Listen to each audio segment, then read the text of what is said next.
పార్వతీపురం మన్యం జిల్లా కొమరాడ మండల కేంద్రంలో ఈరోజు సిపిఎం పార్టీ ఆధ్వర్యంలో పత్రికా విలేకరుల సమావేశం ఏర్పాటు చేయడం జరిగింది.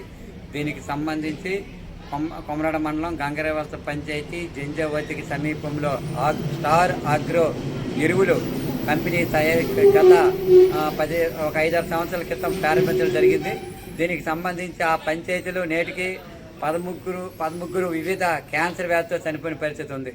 ఇలాంటి సందర్భంలో మేము గతంలో అనేక కలెక్టర్ ఆఫీసులు గ్రీవెన్స్లో ఇచ్చాము. అలాగే ఆందోళన చేసిన నేపథ్యంలో కొమరాడ తహసీల్దార్ గారితో పాటు agriculture department, irrigation department, pollution అధికారులు, అందరూ డాక్టర్స్, వైద్య సిబ్బంది అందరూ కూడా వచ్చి అక్కడ పరిశీలించడం జరిగింది. ఆ రోజు మేము కూడా వెళ్ళాము.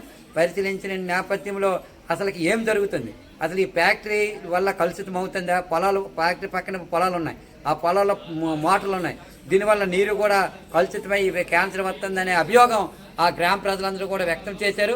ఇలాంటి సందర్భంలో ఆ పక్క చుట్టుపక్కల కూడా 12 మంది చనిపోవడం, 13 చనిపోవడం కూడా కొంతవరకు ఊతనిచ్చే పరిస్థితి ఉంది. ఇలాంటి సందర్భంలో అసలు నిజాలు తేల్చాలి. అసలు ఈ పురుగుల మందు వల్ల ఎఫెక్ట్ ఉందా లేదా, అసలు ఇది పురుగుల మందుకు ఎటువంటి అనుమతులు ఉన్నాయి అనేవి దర్యాప్తు చేయాలని చెప్పినప్పటికీ తహసీల్దార్ గారు వెళ్ళి 15 రోజుల్లో ఈ నివేదిక ఇస్తామన్నారు. 4 రోజులైనా నేటికి ఆ నివేదికను బయట పెట్టిన పరిస్థితి ఉంది. కాబట్టి ఇలాంటి సందర్భంలో ఈరోజు గంగరవలస పంచాయతీ అవ్వచ్చు, కుమ్మరగుంట పంచాయతీ, కంబవలస పంచాయతీ చెందిన ప్రజలు చాలా భయాలు చెందే పరిస్థితి ఉంది.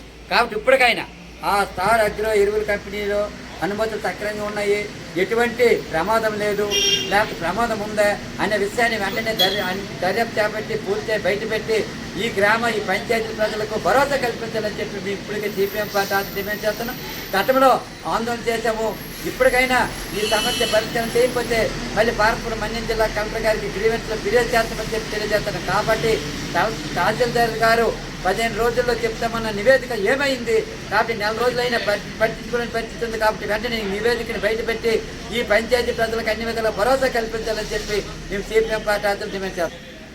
కాబట్టి తహసీల్దార్ గారు చెప్పిన ప్రాప్తికి మీ సెప్టెంబర్ 10వ తారీఖు లోపు కానీ ఏదైతే ఆ రోజు వచ్చిన అధికారులు అందరూ వచ్చారో ఆ నివేదికను బయట పెట్టకపోతే భవిష్యత్తులో పెద్ద ఎత్తున ఈ పంచాయతీ ప్రజల రైతులందరితో కలిసి పెద్ద ఎత్తున ఆందోళన చేస్తామని చెప్పి ఈ సందర్భంగా సిపిఎం పార్టీ ఆధ్వర్యంలో రాష్ట్ర ప్రభుత్వానికి తహసీల్దార్ గారికి తెలియజేస్తాను.